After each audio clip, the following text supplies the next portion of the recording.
The scent of me is rain and ash. It is the smell of a fire long dead, a promise of power that never caught flame. In the Blackwood Pack, I am Ilara, the wolfless, an omega by default, a ghost by circumstance. My existence is a whisper in the corners of the great hall, a shadow that fetches water and mends clothes, seen but never truly noticed. My parents, their sense of oak and wildflower now just a memory, were lost to a rogue attack when I was a child. The trauma, the elders said, is what smothered my wolf before she could ever draw breath. So I am left incomplete, a half thing in a world of magnificent dual-souled beings. I am tolerated, a reminder of what can go wrong, a charity case the Alpha keeps to show his benevolence. Tonight is the night of the Great Hunt, the annual rite where our pack affirms its dominance over the vast territory we claim. The air is electric, thick with the scents of pine, musk, and anticipation. I am not permitted to run, of course. My wolfless legs could never keep pace. My role is to serve, to fill the ceremonial basins with moon-blessed water, and to ensure the celebratory feast is ready for the hunter's return. As I work, the ache in my chest is a familiar companion, a hollow space where a wolf's heart should be beating in time with mine. I long to feel the wind in my fur, to taste the thrill of the chase, to howl at the moon, not in sorrow, but in triumph. Mine, a voice that is not my own, whispers in the deepest part of my soul. A phantom limb, a ghost wolf I can sometimes feel stirring in her sleep. The hunting horns sound their return, a deep, resonant call that vibrates through the packed earth and up into my bones. The pack streams back into the main clearing, exhilarated, their pelts steaming in the cool night air. And then he appears, Alpha King Ronan. He is not merely our pack's alpha, he rules the entire Northern Concord. His presence is a physical force, a wave of power that silences the clamor and demands reverence. His scent hits me first, a storm of ozone and ancient pine, a fragrance so potent it makes my knees weak and the ghost in my soul sit up and take notice. He is power personified, his black wolf form larger than any other, his eyes the color of molten gold. As he shifts back into his human form, the raw dominance clings to him like a second skin. He is everything I am not, whole, powerful, revered. I keep my head down, my gaze fixed on the flagstones as I offer him the ceremonial basin. This is my duty, my only point of contact with the world of the powerful. His hand, large and calloused, reaches for the linen towel beside the water. The moment his fingers brush mine, the world shatters. A bolt of pure energy, white-hot and blinding, arcs between us. The air crackles. The scent of ozone and pine is no longer just in the air. It is inside me, flooding every cell. The scent of rain and ash that has clung to me my whole life suddenly ignites, bursting into a fragrance of petrichor and smoldering embers. The bond, the fated mate bond. It slams into me with the force of a physical blow, and a single, primal word explodes in the silent space where my wolf should be. Mate. I gasp, stumbling back, to my hand flying to my chest where the bond has seared itself into my soul. My eyes, wide with shock and a terrifying, blossoming hope, fly to his. For a split second, I see it. I see the same shock reflected in his golden gaze. His nostrils flare as he takes in my new awakened scent. His own wolf, the mighty beast I can feel rumbling just beneath his skin, recognizes me. Ours, it growls, a possessive instinctual claim that echoes in my own spirit. For one breathtaking moment, I am no longer Alara the Wolfless. I am his. The world holds its breath. The pack, sensing the shift, falls silent. Hope, a feeling I had long ago buried, unfurls in my chest like a desperate, fragile flower. Then his expression changes.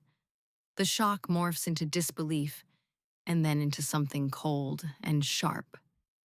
His eyes sweep over me, taking in my mended dress, on my low status, my wolflessness. I see the calculation, the political horror of being bonded to a nobody, an omega, a broken thing. The hope in my chest withers under his gaze. The silence stretches, becoming heavy, suffocating. He is the alpha king. His mate should be a powerful alpha female from a strategic pack, a warrior, a queen, not me, not the girl who smells of rain and ash. No, he says, the word a blade in the quiet. His voice is low, but it carries the weight of absolute command. He takes a step back, severing the accidental physical contact, and the warmth of the bond immediately feels a universe away, leaving a chilling void. He looks not at me, but at the assembled pack, his face a mask of regal authority. His gaze is hard, dismissive, as if I am a piece of dirt he has just discovered on his boot. Alpha King Ronan, he declares, his voice ringing with power and finality, reject Ilara of the Blackwood Pack as my mate. The words hit me harder than any physical strike. The fragile, newly formed bond shatters. The pain is indescribable, a supernova of agony that rips through my soul. It is not a clean break. It is a violent tearing, leaving jagged, bleeding edges. A scream builds in my throat, but I choke it down, my shame and horror a gag in my mouth. The petrichor and embers scent of my awakened bond dies, smothered back into the familiar, pathetic smell of cold ash. The ghost wolf inside me howls, a sound of pure desolation that only I can hear. The pack erupts, not in sympathy, but in snickers and murmurs of derision. Of course. How could she have ever thought? The wolfless Omega, mating with the king. The absurdity of it is a fresh wave of humiliation. I can feel their scorn like a physical touch, their eyes on me, judging, mocking. I am a fool, a joke. My world, which had for one glorious second expanded to the size of the sky, collapses into a single point of unbearable pain. Ronan turns his back on me, a gesture of ultimate dismissal. He does not give me another glance. Remove her, he commands his beta, his voice utterly devoid of emotion. She is no longer welcome. Exile her from this territory by sunrise. Exile. The word is a death sentence. To be cast out alone and wolfless is to be condemned to the mercy of rogues or the harshness of the wilds. It is a fate worse than death. My legs give out, and I sink to my knees on the cold stones, the ceremonial basin tipping and spilling the moon-blessed water across the ground. What a wasted offering. The pain in my soul is a physical entity, a black hole consuming everything. I look up one last time, at the back of the man who holds my shattered heart in his hand, the man who looked at my soul and found it wanting. He does not turn around. I am already forgotten. 2 years later, the scent of me is pine needles and frozen earth.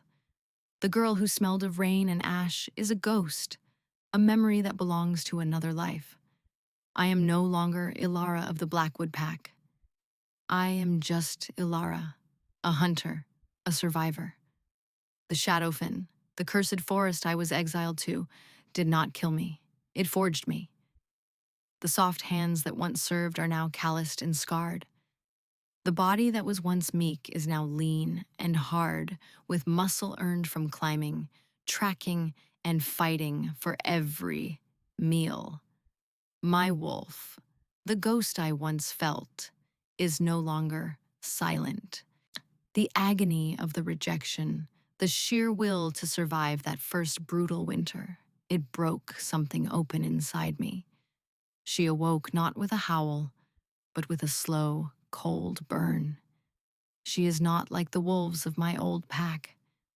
She is silent, watchful, and carries the chill of the deep woods within her. Luna, I call her. She is my hunter, my guardian, my only companion. We are still wolfless in the physical sense. I cannot shift, but her spirit is intertwined with mine, lending me her senses, her instincts, her quiet strength. The ache of the broken bond is a constant, a dull throb in my soul, but it is no longer a gaping wound. It is a scar, and I have learned to live around it. My life is a simple, solitary rhythm. I have a small, hidden cabin I built myself near the northern edge of the forest. I hunt, I forage, I trade pelts in the small, non-neutral human village of Oakhaven, a full day's walk from my territory. It is in Oakhaven that my routine changes. It starts with an old woman. I see her one evening as dusk bleeds into night, standing at the crossroads, looking utterly lost. She is frail, wrapped in a thick wool cloak, her face a roadmap of wrinkles. Her scent is faint, like dried lavender and old paper. "Are you lost, grandmother?" I ask, my voice rough from disuse. She looks up, her eyes a startlingly clear shade of blue. "I believe I am, dear. My memory. It isn't what it once was. I was visiting my son, but I seem to have wandered." Something about her, a quiet dignity mixed with a genuine vulnerability, tugs at a part of me I thought had long since died. I see not a shifter, not a human, just someone in need. "Where does your son live?" She describes a small cottage at the far edge of the village, near the woods. It is out of my way, but the sun has set, and the forest is not kind to the unprepared. "I will walk you," I say, the decision made before I even think it through. She smiles, a gentle, grateful expression. "Thank you, child. You are very kind." We walk in comfortable silence. The journey takes nearly an hour. When we arrive at the cottage, a small but well-kept home with a light burning in the window, she turns to me. "I am Lyra," she says. "May I know the name of my guide?" "Alara," I reply, offering nothing more. "Alara," she repeats softly. "A beautiful name. Thank you again." I simply nod and melt back into the shadows of the trees. I think nothing more of it, but a week later, I find her in the exact same spot at the exact same time. She looks just as lost. Again, I walk her home. This becomes our ritual. Every week when I come to Oakhaven to trade, I find Lyra at the crossroads as twilight falls, and I walk her home. She tells me stories of her youth, of a world that sounds both magical and bygone. She never asks about my past, my scars, or why I live alone in the woods. She simply accepts my presence, my quiet companionship. The scent of lavender and old paper becomes a small point of comfort in my harsh, lonely world. I do not question it. This small act of kindness is for me as much as it is for her. It is a reminder that the girl I used to be is not entirely gone. One evening, after several months of our weekly walks, the air is different. A storm is brewing on the horizon. And a strange tension prickles my skin. The Umbra kin, we call them. Shadow creatures that have been growing bolder at the edges of the Shadowfen. Whispers in Oakhaven speak of livestock disappearing, of unsettling movements in the deep woods. As I walk Lyra home, the familiar path feels menacing. The shadows seem to stretch and writhe. Suddenly, a low growl rips through the quiet. From the trees ahead, Three figures emerge. They are not wolves, not men. They are things of nightmare, forged from shadow and malice, with glowing red eyes. Umbrakin. My hand immediately goes to the hunting knife at my belt. Luna rises within me, cold and alert. Danger. Get behind me, I hiss to Lyra, pushing her gently behind my back. My body is thrumming with a strange energy, a cold fire I have only recently begun to understand. It is the power of my bloodline, a secret the forest itself seemed to reveal to me. In the heart of the Shadowfen, I had stumbled upon an ancient, moss-covered altar marked with a crescent moon. When my blood accidentally touched it, visions flooded my mind. I saw a lineage of shifters who did not turn into wolves, but who commanded the power of the moon itself, guardians against ancient darkness. The Lunar Pack, a pack thought to have been wiped out centuries ago. My parents were its last survivors. This is my legacy. Not wolflessness, but a different kind of power. One that has lain dormant for a generation. The Umbra Kinstalk Closer, their scent a vile mix of decay and ozone. A stray morsel, one of them rasps, its voice like grinding stones. And a juicy old one. You will not touch her, I say. My voice dropping into a low register I don't recognize. The cold fire inside me coalesces. I pull not just on my own strength, but on the silvery light of the rising moon. A faint, ethereal glow begins to shimmer around my hands. The creatures pause, their red eyes narrowing. They sense the shift in me, the awakening of a power they recognize as an old enemy. They charge. I meet them not with brute force, but with the grace of a hunter. I move, I dodge, my knife a blur of steel. But it is not the knife that drives them back. It is the pulses of cold, silver light that erupt from my palms, searing their shadowy forms like fire. They screech, their forms dissolving at the edges where my power touches them. The fight is brutal and swift. I am not a brawler. I am precise. I am lethal. Now I feel a grim satisfaction as the last creature dissolves into a cloud of black dust, its dying scream echoing in the woods. I stand panting, my body aching, the silver light slowly receding from my hands. I turn to Lyra, expecting to see terror. Instead, her clear blue eyes are wide with something else entirely. Awe and recognition. A lunar guardian, she breathes, her voice filled with reverence. The frail, forgetful old woman is gone. In her place stands someone with an aura of quiet, ancient authority. Her scent of lavender is now underpinned by something else, something powerful and familiar. The scent of pine, the scent of the royal bloodline. My blood runs cold. Who are you? I ask, my hand still gripping my knife. She pulls back the hood of her cloak. Her face, though still wrinkled, holds a regal strength I had never seen before. My name is Lyra, she says, her voice steady and strong, and I am the Queen Mother, the mother of Alpha King Ronan. My world tilts on its axis. This frail woman I've been guiding home for months is his mother. The king who rejected me, who exiled me, the walks, her forgetfulness. It was all a test, a ruse. I feel a hot surge of anger and betrayal. You lied to me. I needed to see who you were, she says, her expression softening with genuine remorse. Away from the politics and the posturing of the court, I needed to see the woman my son cast aside. And I have.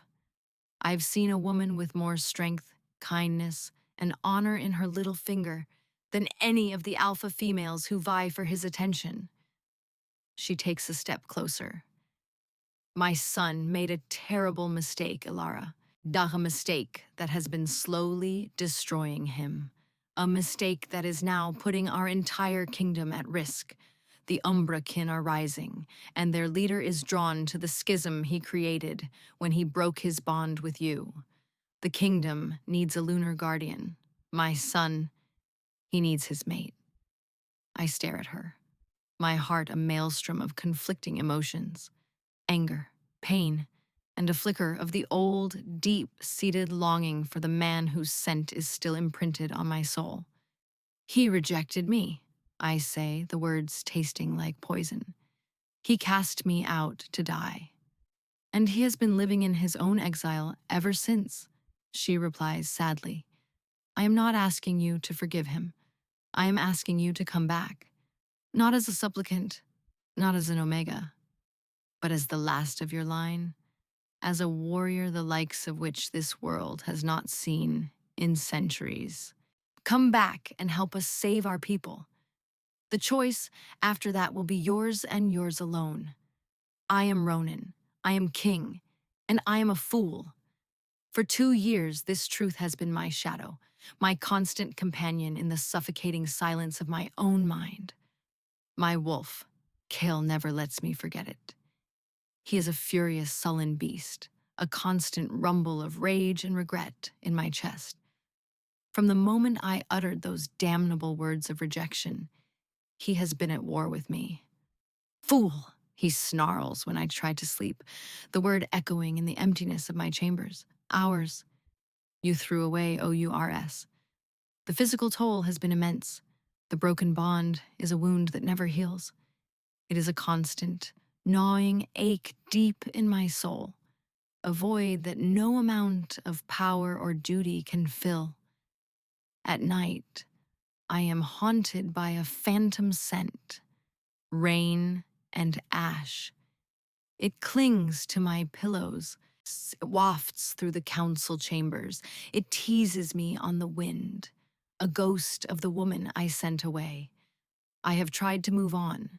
My council has paraded a dozen suitable alpha females before me. They are beautiful, powerful, politically advantageous. Their scents of rosewood and spice and amber are cloying and repulsive. My wolf recoils from them with a vicious snarl. There is only one scent he will accept, one mate he will acknowledge, the one I rejected. My advisors see the toll. They speak of my temper, my sleeplessness, my refusal to secure the line of succession. They see a king weakening, but they do not understand the cause. They think it is the pressure of the crown, the rising threat of the Umbrakin at our borders. They are wrong. It is rot, spreading from the inside out. It is the poison of my own pride. Yeah, I rejected her because she was wolfless, an Omega, a political liability. I chose logic over instinct. I chose my crown over my soul. And in doing so, I have damned both. Cal reminds me of this every day. He refuses me the peace of a full shift, the release of a proper run. He holds my own power hostage, a constant reminder of my failure as a male, as a wolf, as a mate. The news of my mother's return sends a ripple of relief through me, but it is short-lived. She does not come alone. A woman walks beside her, cloaked and hooded, moving with a predator's grace that sets every one of my senses on high alert. They enter the great hall, and my mother, Lyra, dismisses the guards with a wave of her hand. She is not the frail, slightly forgetful woman she has been pretending to be for her excursions to Oakhaven. Her back is straight, on her eyes sharp with purpose. But it is not her I am focused on. It is the woman beside her. The woman lifts her head, pushing back her hood, and my breath catches in my throat. The world narrows to her. Ilara. But not the Ilara I remember. The girl I exiled was a thin, frightened waif. This woman is something else entirely. She is forged from steel and moonlight. Scars, faint and silvery, mark the skin on her temple and jaw, testaments to a life I cannot imagine. Her eyes, once downcast and timid, now hold a chilling, confident stillness. She is no longer a whisper. She is a storm waiting to break. And her scent, God's, her scent. It hits me like a physical blow, knocking the air from my lungs. The faint, sad smell of rain and ash is gone. In its place is the fragrance of a midnight snowstorm, of starlight on frozen silver, of ancient, untamable power. It is the most intoxicating thing I have ever smelled. The void inside me, the hollow ache of the broken bond, screams. It ignites, not with the gentle warmth of recognition from 2 years ago, but with a violent, desperate hunger. The jagged edges of our sundered bond grind against each other, demanding to be made whole. Kyle, my wolf, rears up inside me with a force that nearly brings me to my knees. Mate, he bellows, a roar of pure, possessive triumph. She is here. Ours is here. He claws at the cage of my ribs, desperate to get to her, to claim her, to fall at her feet. I have to physically brace myself against the throne to keep from stumbling. Alara, I breathe, the name a ragged prayer on my lips. She looks at me, and there is no fear in her eyes. There is no hope. There is nothing but a cold, hard assessment. It is like being judged by a glacier. King Ronan, she says, her voice as cool and clear as her scent. She inclines her head, a gesture that is not one of deference, but of acknowledgement between equals. My son, my mother says, her voice sharp, cutting through my days. I have brought a guest. Ilara is the last of the lunar guardians. She has been fighting the Umbra kin on her own, while you have been brooding on your throne. She has knowledge we need. A lunar guardian. The myths are real. The shock of it is secondary to the roaring in my blood, the screaming of my soul for the woman standing before me. I try to regain my composure, to draw on the authority of my station. The council is meeting to discuss the Umbrakin threat. You will join us. You will share what you know. My voice comes out as a harsh command, what the Alpha King speaking. It is a mistake. Her chin lifts, a flicker of something dangerous sparks in her eyes. I am not one of your pack members to be commanded, Your Majesty, she says, her words like chips of ice. I am here as a guest of the Queen Mother. I will speak because it is my people, the Lunar Pack, who first fought this darkness, and I will speak on my terms. The sheer audacity of it shocks the breath out of me. No one speaks to me this way, but the power rolling off her, that cool, silver authority, backs up her words. She is not asking for respect. She is stating a fact. She holds power that rivals my own. The pack members gathered in the hall murmur, their eyes darting between us. They see it too. They see the wolfless Omega I cast out, returned as a queen in her own right. They see the magnitude of my mistake laid bare. My wolf, Kyle, is ecstatic at her show of strength. Strong, he purrs. Our mate is strong, worthy. He has no pride. He only has the primal need for her. But my own pride, the very thing that caused this disaster, bristles. Before I can say something I will regret even more, my mother steps between us. That is enough, she says, her gaze firm on me. We are wasting time. The Umbra kin gather at the Western Pass. Ilara has a strategy. You will listen. I clench my jaw, the war between my pride and my desperation raging within me. I look at Ilara, at the strong, beautiful, powerful woman she has become. I look at her, and all I can see is everything I threw away. The scent of starlight and snow is a torment, a promise of a heaven I barred myself from entering. I give a curt, jerky nod, knock to the council chambers. As I turn to lead the way, I feel her gaze on my back. It is not the gaze of a spurned lover or a hopeful mate. It is the watchful, calculating gaze of a warrior assessing a flawed and unpredictable ally. And I know, with a certainty that chills me to the bone, that winning back her trust will be a far harder battle than any war against the shadows. The council chamber is a pit of tension. The long oak table is surrounded by my most trusted advisors and pack alphas, their sense a nervous medley of aggression and fear. But all of that is muted, drowned out by her. Alara stands before a map of the territories, her presence dominating the room. The scent of winter starlight seems to absorb the very light, drawing all eyes to her. She speaks of the Umbrakin not as a vague threat, but as a known enemy. And she describes their tactics, their weaknesses, the way they draw strength from negative emotion, from discord. They are drawn to this place, she says, her finger tapping the map directly over our capital city. They are drawn to the schism. The broken bond between your king and myself has created a well of despair they can feed on. It is a beacon for their leader.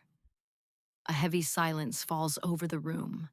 She has just announced my greatest failure, my deepest shame, as a tactical liability to the entire kingdom.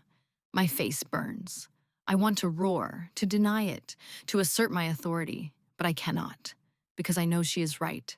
The rot inside me is poisoning my lands. And their leader, my beta, Marcus, asks, his voice strained. It is an ancient entity, Alara explains, her voice cold and even. It is called a sorrow eater. It does not just feed on despair. It seeks out and devours the energy of sundered soul bonds. It is why it has awakened now. It has never had a feast of this magnitude to look forward to. A broken, royal mate bond. Every eye in the room turns to me. I feel stripped bare, my failure on public display. For 2 years, I have been the unassailable king. Now, I am the source of our damnation. The pain in my chest tightens, a physical manifestation of my guilt.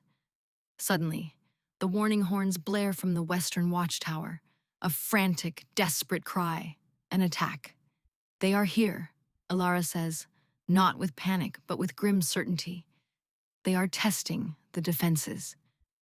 To the wall, I roar, the command a welcome release of pent-up energy. The alphas around the table surge to their feet, their own wolves rising to the threat. I turn to run, to lead the fight, but Alara is already moving. She is not waiting for my command. She is a force of nature unto herself. We reach the battlements to a scene of chaos. The Umbrakin are swarming the western wall, their shadowy forms clambering over one another, their red eyes glowing in the twilight. My warriors are holding them back, a line of fur and fury, but the sheer number of creatures is staggering. I do not hesitate. I leap from the battlement, shifting in midair. The transformation is a wrenching agony, Kel fighting me for control even now, but the need to protect my pack overrides all else. I land on 4 paws, a black wolf of shadow and muscle, and tear into the fray. My fangs and claws meet shrieking shadow flesh. The scent of decay and battle fills my nose. But then I see her. Alara does not shift. She stands on the wall, a lone figure against the horde. She raises her hands, and the moonlight, weak as it is through the storm clouds, seems to answer her call. It coalesces around her, a swirling vortex of silver energy. She is not fighting in the muck with us. She is commanding an element. With a sharp cry, She thrusts her hands forward, and a wave of pure, white-hot light crashes into the Umbra kin. The effect is devastating. The creatures in the path of the light don't just die, they evaporate, screaming as their shadow forms are utterly annihilated. She is a beacon of destruction, a goddess of the moon, and I can do nothing but stare in awe. My pack fighters, seeing this, roar with renewed vigor. They create a protective circle around the base of the wall where she stands, defending their new, unexpected weapon. We fight for hours, a brutal symphony of snarls, screams, and pulses of silver light. My power is brute force. Hers is ethereal, precise. We are two sides of a coin, sun and moon, day and night. Together, we are devastating. When the last of the scouting force is vanquished, an eerie silence falls. The pack is panting, wounded but victorious. They look from me to the woman on the wall with a new, profound respect. I shift back, my body aching, my lungs burning. I look up at her. Her face is pale with exhaustion, but her eyes burn with fierce light. The broken bond between us throbs, a frantic, painful pulse. It no longer feels like a void. It feels like a live wire, arcing with the power we just shared, the power of our combined fight. Later that night, I find her in the castle's arboretum, a glass-domed garden filled with night-blooming flowers. She is standing by a fountain, her back to me, staring up at the moon through the glass ceiling. The scent of her, starlight and snow, is mingled with the sweet fragrance of moon petal blossoms. It is an intoxicating combination that makes my head spin. My wolf, a Kyle, is a low, constant rumble in my chest. Go to her, he urges. Now, tell her. No pride, only truth. My heart hammers against my ribs. I have faced down armies without fear, but standing here 10 feet from her, I am terrified. I take a step forward, the sound of my boot on the stone path startlingly loud. She does not turn. I am a fool, I say, the words raw, torn from the deepest part of my soul. I was a fool. She remains silent, her posture rigid. I take another step. When I saw you, I continue, my voice thick with an emotion I have suppressed for 2 years. At the great hunt, my wolf knew, Kyle knew you were ours. The bond was, it was the most real thing I had ever felt. It was like the sun coming out after a lifetime of gray. I see her shoulders tense. This is the first crack in her icy armor. But I was afraid, I admit, the confession costing me everything. I was a king before I was a man.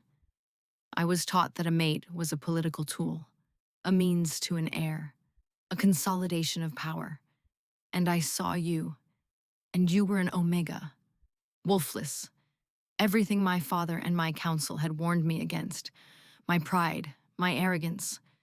I chose what I thought was my duty over what I knew was my soul. It was the single greatest mistake of my life. I am closer now, close enough to feel the cool air that seems to surround her. These past 2 years have been a torment, Alara. There has not been a day, not an hour, that I have not regretted it. My wolf has been punishing me, a constant war inside my own skin. I smell your scent on the wind.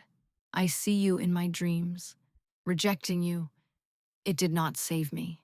It broke me. Finally, she turns. Her face is a mask of conflicting emotions. The coldness is still there, but beneath it, I see the flicker of old pain, the echo of the girl I hurt so deeply. Her eyes are glistening with unshed tears. Your words are easy, Ronan, she says, her voice trembling slightly. You speak of your torment, but you have slept in a warm bed. You have been surrounded by your pack. I was cast out. I nearly froze to death that first winter. I fought abominations in the dark for a scrap of meat. Do not speak to me of torment. Her words are a physical blow, and I stagger back as if struck. She is right. My suffering, however profound, pales in comparison to what I forced upon her. Guilt, sharp and overwhelming, chokes me. Before I can respond, another presence joins us. A man I do not recognize emerges from the shadows of the garden. He is tall and has a gentle air about him, his scent one of chamomile and clean earth. He moves to Alara's side, his hand resting on her arm in a gesture of familiar comfort. "Is he bothering you?" the man asks her softly, his eyes on me, wary and protective. A savage, primal jealousy rips through me. It is so powerful it steals my breath. Kyle lets out a vicious snarl in my head. "Who is he?" he roars. "Mate is ours. Tell him." Ilara looks at the man, and the harshness in her expression softens. "It's all right, Kaelin," she says. "The king and I were just talking." Kaelin. The name means nothing to me, but his proprietary touch on my mate's arm is a declaration of war. I have to ball my hands into fists to keep from lunging at him. He looks from me to her, his gaze full of a deep understanding. "I found her near death a year ago," he says to me, his voice quiet but firm. "I tended her wounds. I offered her a home in my pack, a place where she would be honored, not cast out. He is a healer. He represents safety, kindness, everything I was not. I thank you for your kindness to her," I managed to say, the words tasting like ash in my mouth. "But she is home now." "Is she?" Kaelin asks, his gaze flicking back to Alara. "This is a place of pain for her. My offer still stands, Alara. You do not have to stay here." "Yeah, you do not owe him anything. He is offering her an escape, a life away from me." The thought is a blade twisting in my gut. I look at Alara, my heart in my eyes, pleading with her. "Don't go! Please don't go!" She looks between us, her expression unreadable. The scent of her, that intoxicating starlight and snow, is now tinged with confusion. The choice Kaelin represents is clear. A peaceful life, a kind mate, a world without the pain I caused. He is the logical choice. And I am the storm that almost destroyed her. "I need to think," she says finally, her voice barely a whisper. She gently removes Kaelin's hand from her arm and walks away, leaving me and the healer alone in the garden, two sides of a war for her heart. The scent of chamomile and earth is a taunt, a reminder of the goodness I failed to offer. Odd in the chasm I now have to cross to earn a forgiveness I know I do not deserve. The days that follow are a delicate, dangerous dance. We are forced into an uneasy alliance by the looming threat of the Sorrow Eater. Ilara, Ronan, and I form a triad of command. Ronan, with his authority over the packs, Ilara, with her unique power and knowledge of the Umbrakin, and me, Kaelin, with my network of healers and scouts providing intelligence from the outlying villages. We meet daily in the War Council, the tension between the king and the Lunar Guardian a palpable force in the room. I am Kaelin. My life has been one of peace, of mending what is broken. My wolf is a gentle soul, content to heal rather than to fight. When I found Alara, she was the most broken thing I had ever seen, not just in body, but in spirit. Helping her and watching her grow into the formidable woman she is now has been the greatest honor of my life. I love her. It is a quiet, steady love, a love that wants only her happiness and her safety.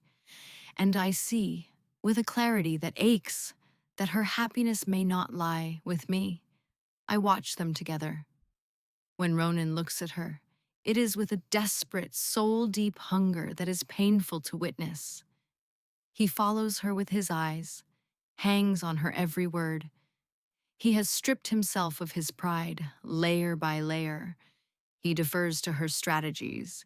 He publicly validates her authority. He treats her not just as an equal, but as his superior in all matters concerning this war. He is a king humbling himself, and it is a powerful sight. Alara, for her part, maintains her icy reserve, but I see the cracks. When they fight side by side during the skirmishes that plague our patrols, they move as one. His brute strength guards her flank. Her silver light clears a path for him. The broken bond between them flares, a visible current of energy connecting them. Their power, when combined, is terrifyingly potent. I see the way she looks at him afterward when she thinks no one is watching, with a confusion and a longing that betrays her cold words. The primal, fated pull of a mate bond is something my quiet love cannot compete with. It is a force of nature, a truth written into the very fabric of their souls. To stand between them is to stand between two halves of a storm trying to become one. The night before the final battle is scheduled to take place.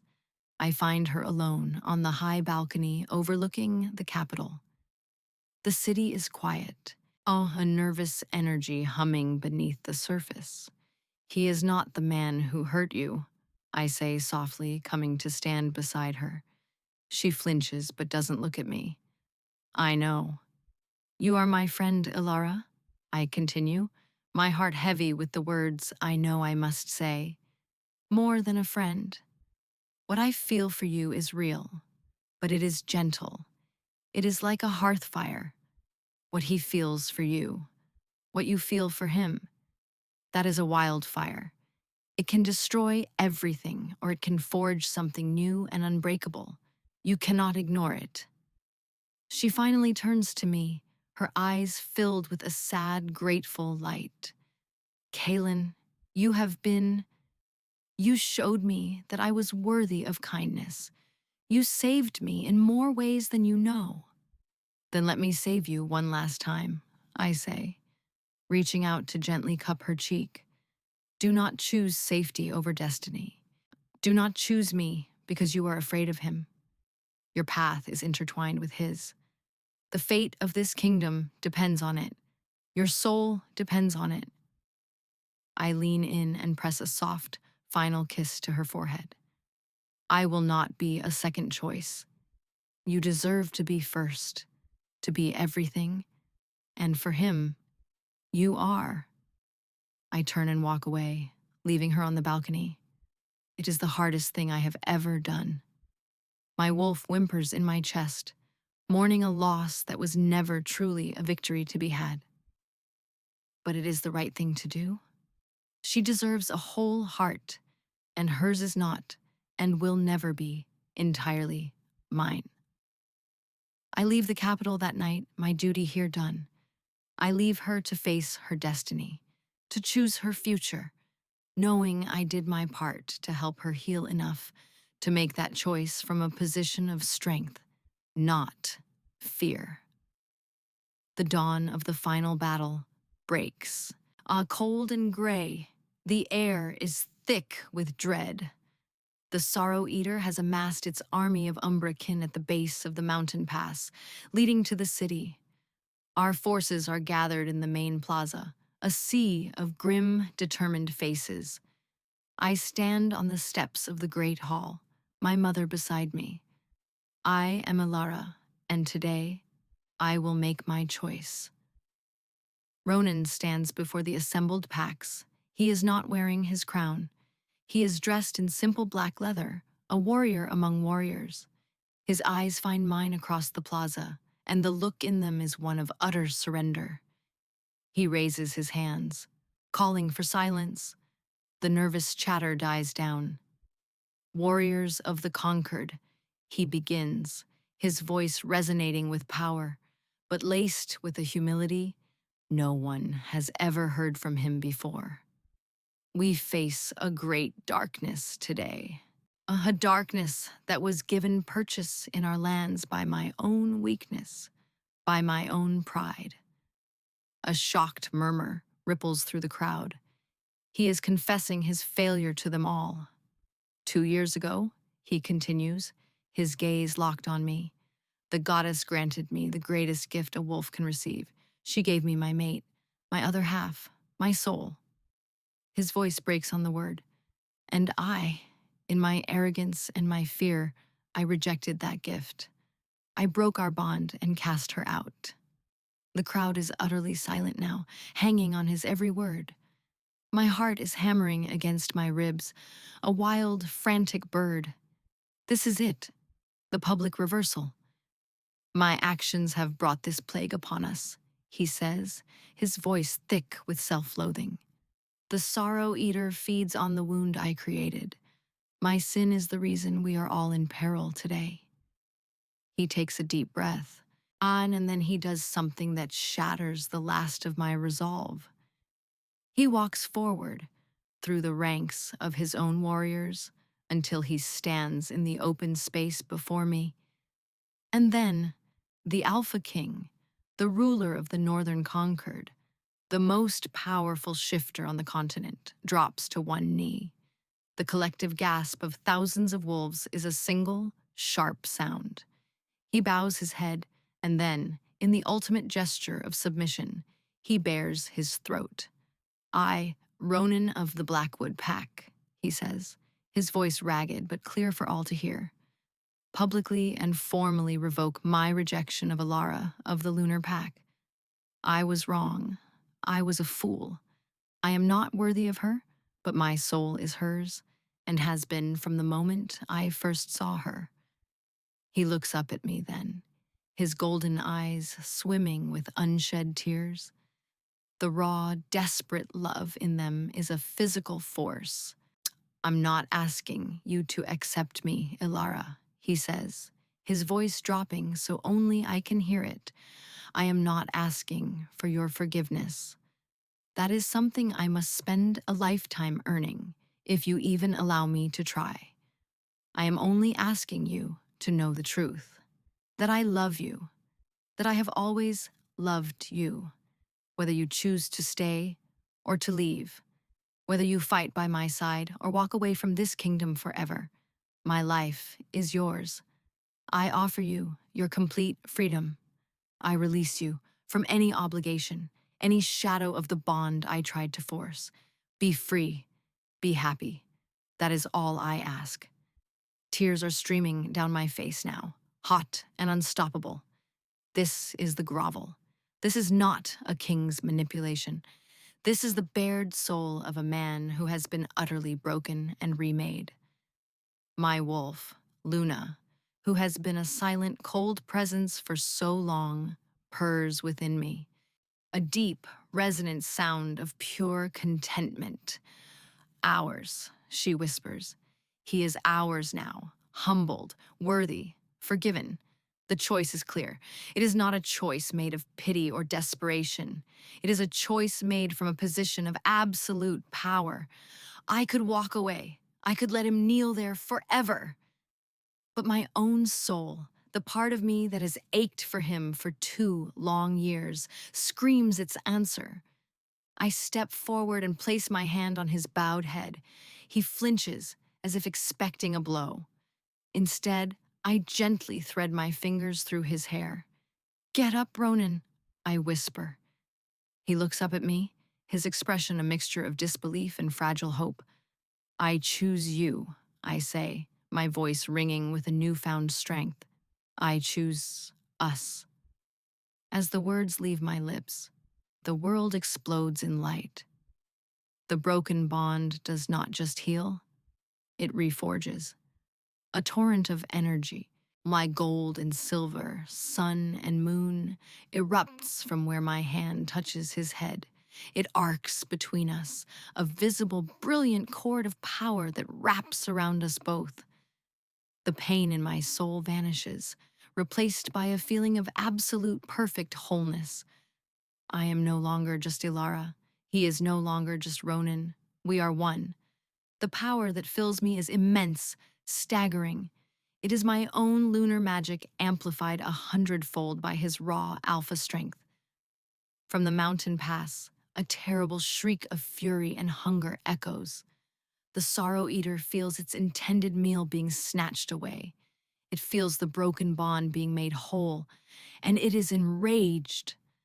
Ronan rises to his feet, his hand finding mine, our fingers lacing together. The power crackles between us. He looks at me, his eyes blazing with love and newfound purpose. Together? He asks. Together, I affirm. We turn to face the mountain, united. The final battle is about to begin, but for the first time, I am not afraid. I am whole.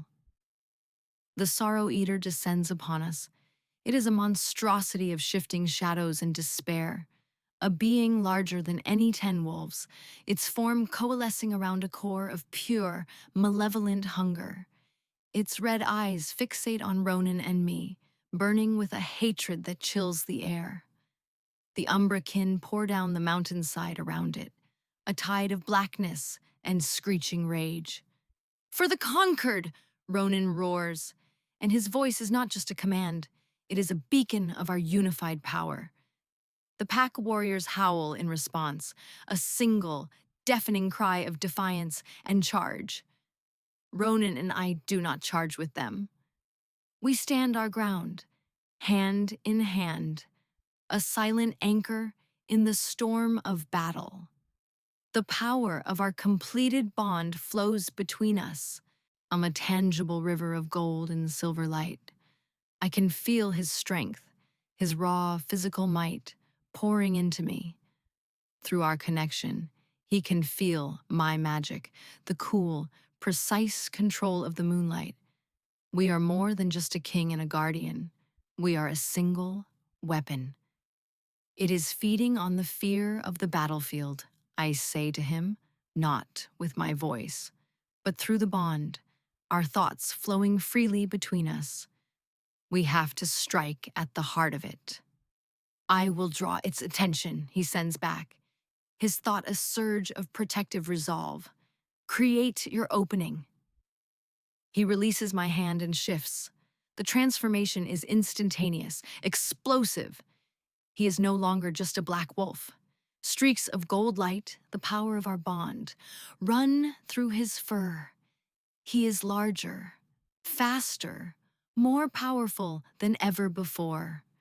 With a roar that shakes the very stones, he leaps into the fray, a golden black comet of destruction, carving a path directly towards the Sorrow Eater.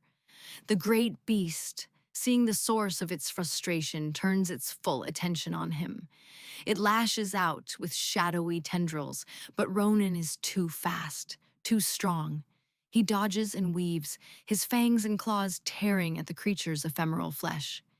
He is a magnificent, terrible sight, the Alpha King unleashed. His diversion is all I need. I close my eyes, drawing on the full well of my power. I am not just calling on the moon anymore. I am calling on the core of our bond, the perfect balance of sun and moon, of might and magic. A sphere of swirling silver and gold, light forms in my hands, growing brighter and brighter, more and more intense, until it hurts to look at. It is the essence of hope, and the antithesis of the creature's despair.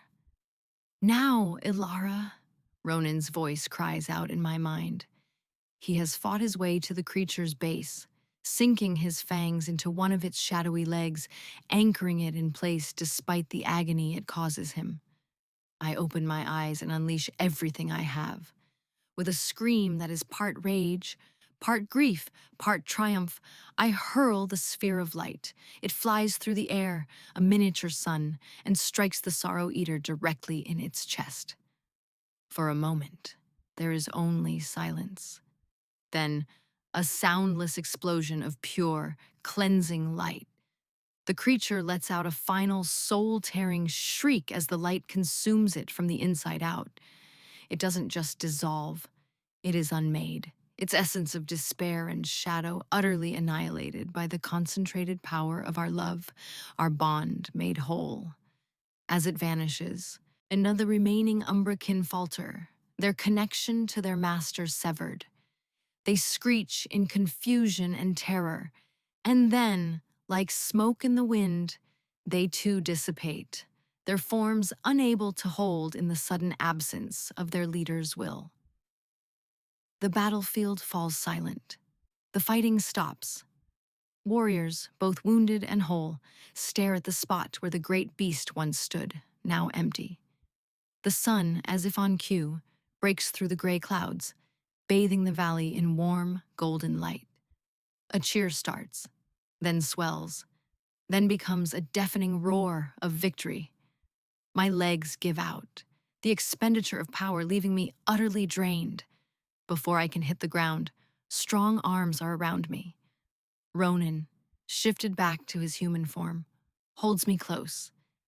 He is bruised, bleeding from a dozen wounds. But his eyes are shining with a love so fierce it takes my breath away.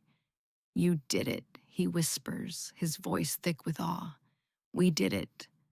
We did it," I echo, my head resting against his chest, the steady, strong beat of his heart a perfect match to my own.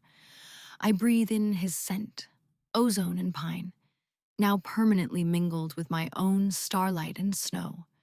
It is the scent of home. 3 months later, I stand on that same high balcony, but this time, I am not alone. Ronan's arms are wrapped around me from behind, his chin resting on my shoulder. The city below is peaceful, rebuilding. The scars of the battle are fading, much like our own. The Northern Concord is stronger than ever, united not just by an Alpha King, but by the presence of a Lunar Queen, a title the Council insisted upon. My scars are still there, the faint silver lines on my skin, but they no longer feel like marks of pain. They are reminders of my survival, of the strength I found in the darkness. Ronan's own scars are deeper, not all of them visible. The guilt of his actions will likely never fade completely, but it is no longer a poison.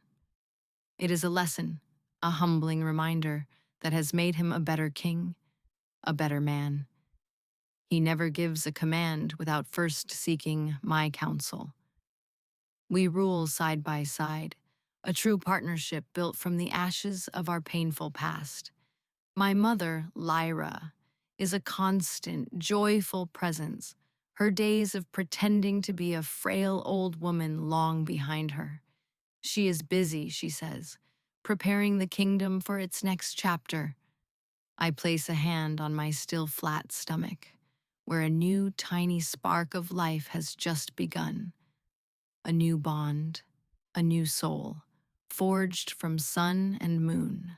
Now I can feel the faint, nascent power of it, a perfect blend of our own. Ronan's hand covers mine, his thumb stroking my skin. He can feel it too, through our bond. "A new beginning," he murmurs into my ear, his voice soft. I lean back against him, closing my eyes and breathing in the scent of us. The journey here was a nightmare. It was paved with agony, humiliation, and loneliness. We were broken, shattered into 1,000 pieces, but we found our way back. We are not the innocent, hopeful shifters who met at the Great Hunt. We are something more. We are scarred. We are forged. We are earned. And we are, at long last, whole.